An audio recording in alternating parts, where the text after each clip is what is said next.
Mayor Terry, thank you so much for sitting down with us as we approach the end of the year. This is going to be somewhat like rapid fire. We have little time, a lot to get to, but I want to talk just broadly right now about the wrap up of your first full year with your administration in office. How has it been? Well, I'll tell you, one, I can't believe it. A year has almost, come to an end, but it's been busy yet productive. I feel like, when we were talking on the campaign trail last year, we set out some priorities. We came into the year really, optimistic about what we can accomplish, and I feel like we've touched every one of our priorities from neighborhood revitalization, public safety, economic development, youth development, you name it. We've done what we said we would do and really laid the foundation for some great work ahead. I'm glad you brought up the campaign trail because you have acted on several of the biggest issues that you raised during the campaign, whether that's transparency, neighborhood revitalization, for example, neighborhood cleanups, you have the traveling city halls, and of course the newly announced Fight Blight program. We're going to get into all that, but I want to start with the traveling city halls because a couple weeks ago we wrapped up the last traveling city hall.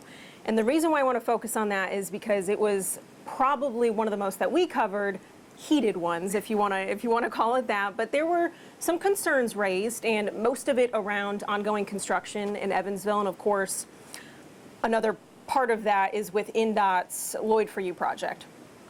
So my question is, how do you navigate those concerns with residents in Evansville that bring their frustrations to you?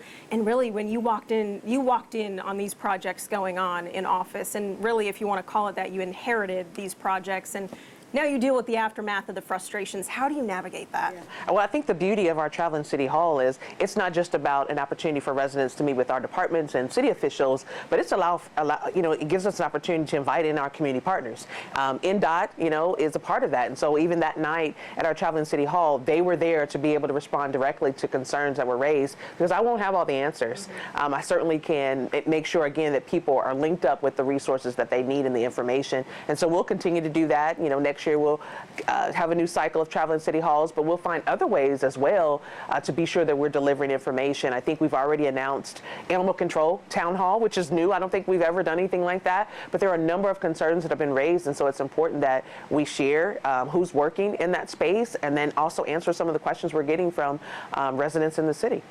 Moving on to neighborhood revitalization. There are several occasions that we saw, whether we covered it, the video or pictures of you yourself going into communities in Evansville and taking part in beautifying those communities. Why is neighborhood cleanup important to you? Well, it's a bigger picture for me in terms of neighborhood revitalization, which I feel like has been our top priority this year and will continue to be, because one, we know there's a need for housing, more housing in our city, but then just from a beautification standpoint, when you uplift neighborhoods, it really makes for a stronger community overall and better quality of life for individuals that are living here. And so that's why we put a lot of attention into neighborhood revitalization. So not only housing, but park improvements. We're excited, about the $24 million bond that was approved earlier this year and the work we're going to be able to do next year with that. So it's a bigger picture. And I think the more that we can do, again, to improve the quality of life of individuals, the better off we're going to be as a city. And to go with that, the Fight Blight program was announced at the end of November, that aiming to identify and rehabilitating those Evansville properties. What is that program, first off? And how do you feel that's going to overall help in the long run these communities? Yeah, one of the stories I like to tell, when I think about a young child that's walking in her or his neighborhood and they see boarded up homes, how does that make them feel? It doesn't make them feel like the community values them. And so one of the things we can do is move those eyesores, especially if it's from has safety concerns. We want to raise those properties and really clear a path for new development. Because there, again, as I said earlier, there's that need for more housing, infill housing, and we want to do that to really lift up every neighborhood, especially some of those that have, really been underinvested in over time. We go in Jimtown, the Jacobsville area.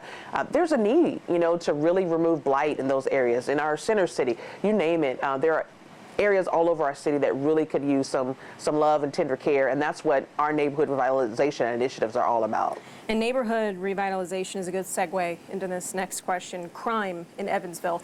You've got a new police chief, you've got a new fire chief. It's to our understanding that we've got new contracts for both of them negotiated and set in stone here. So hopefully driving in even more recruitment for these their respective stations as well. How, in terms of crime, how are these departments dealing with that, and how would you say crime in Evansville is just generally at right now? There are a number of things that I think both our police and fire departments are doing, raising blighted properties where crime activity can take place. That's a part of our response to that in our community. And I think we have some outstanding leaders, both in the fire and police departments. I cannot say enough about our chiefs.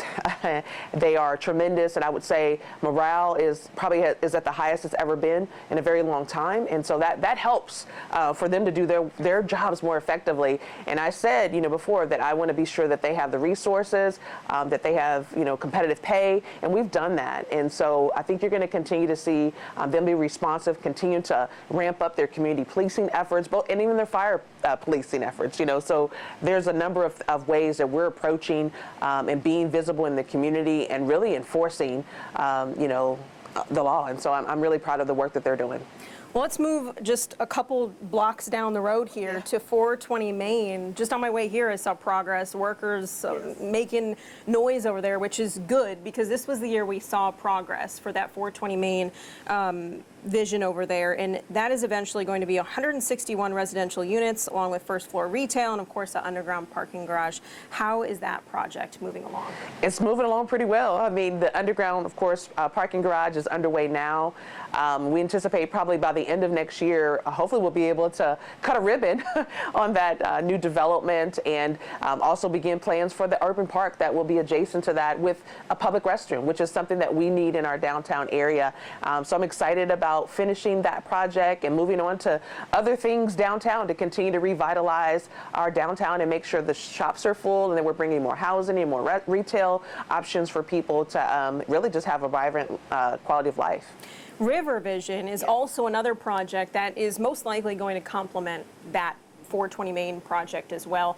That's my question to you. How is that also going to how are those two projects going to complement each other? And then do you feel like River Vision is also going to drive and attract more people to live, work, and play here? River Vision is going to transform what we feel like really right now is, kind of a dead riverfront. We've not utilized that asset in the way we should, and so I'm really excited about the potential. We're in the schematic design phase process, and so our city officials, along with Sasaki and EREP, are all collaborating. We're right now actively working on a federal grant to continue the planning and work to make sure that comes to fruition. It says 20 to 30-year vision. I'm hoping we can get that done a lot sooner, at least get some pieces started, because it is going to bring more housing downtown, more entertainment, and things that we can ensure, number one, we can retain and attract talent to our city and allow it to continue to grow in population. I think we're all excited for that because Yes. the renderings look beautiful, They're beautiful too. So,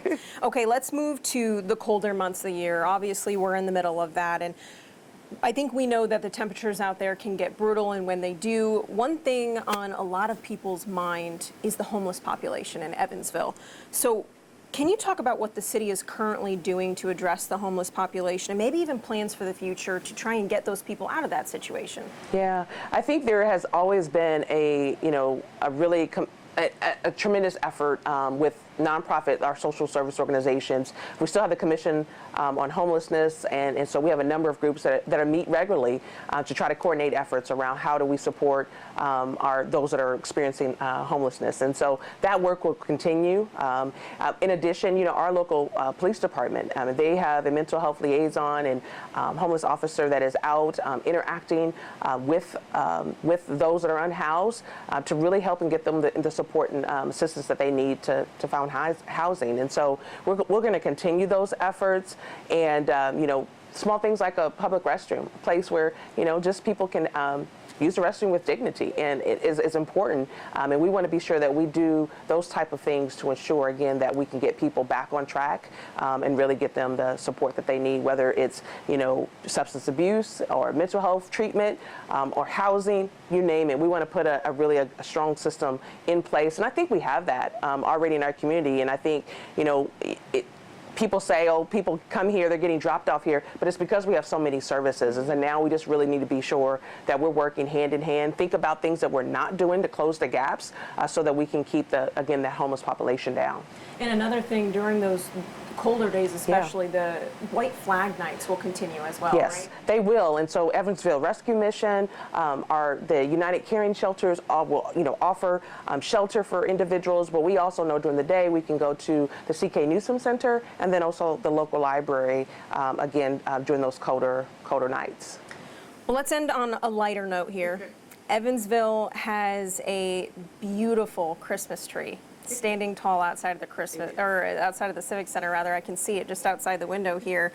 I don't think it's any secret that the city's Christmas tree has been the center of controversy during the holiday season. I know it's funny, but really it is, whether it's the way it looks, whether it's the decorations, you name it. It always seems to be something that people gravitate to online. So you felt like this year maybe an artificial tree may help people enjoy the look of it a little bit more?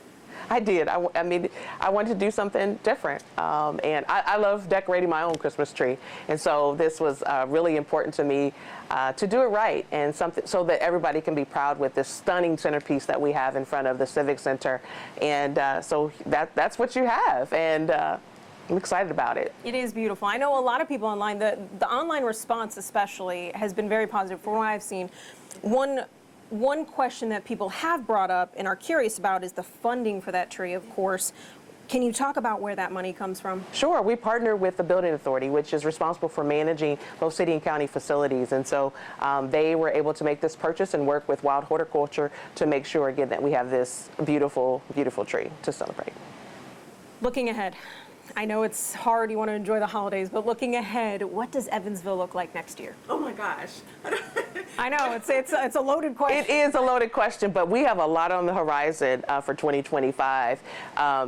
We're going to continue our neighborhood revitalization efforts, ramping them up. Our block by block probably will be implemented 8 times next year compared to the 2 we were able to do this year. We'll continue the fight blight, and we're looking for individuals to report those blighted properties to us. Some of the bigger things, with the parks, $24 million parks bond, and also the redevelopment bond for the new fire station, we're going to be able to start making some of those improvements to our park facilities and just our green spaces in general. And so I'm really excited about that work and that moving forward. Hopefully at the first part of the year, we're going to announce some new housing developments, which is, again, last year at my State of the City, I said 350 at a minimum, and I think we're going to exceed that goal, and I'll be excited to announce that during my next State of the City. So there's a lot on the horizon. We're making tremendous progress, and I'm just honored really to be in this position to help move our city forward. And if there's any questions, if there's ever concern, your administration especially has made transparency a top priority. There's a lot of ways to get in touch with your office. Can you talk a little bit about that? It is. So in person, traveling city halls are an option. Those are offered quarterly. We also are doing a number of other kind of town hall listening sessions. So our Parks Department has park chats. We're going to have our Animal Control and Services town hall. Again, you can call this office. Twice a month this year, I've been doing open doors. And so we do speed dating with individuals and organizations to really just, again, so that we can be responsive and hear their concerns. That will continue as much as possible. And of course, our website. And then, one of the things we haven't done a lot of talking about is this year we've spent a lot of time doing our city strategic plan. We want to take an internal look at how do we be more efficient. And so in that, there's a need for modernizing technology. So you're going to see possibly a new city app, rebrand of our city as a whole, but then also an update of our website. And so our communications director, Joe Atkinson, is working on that, and it's going to I think we're going to be on track really to help better communicate and, again, allow people to respond to us as well. Perfect. Well, we look forward to hearing all about that next year after we enjoy the holidays. So thank you again, Mayor Terry, for sitting down with us. Happy holidays, and I'm sure we'll be talking again next year. Absolutely. Thank you so much, Jessica.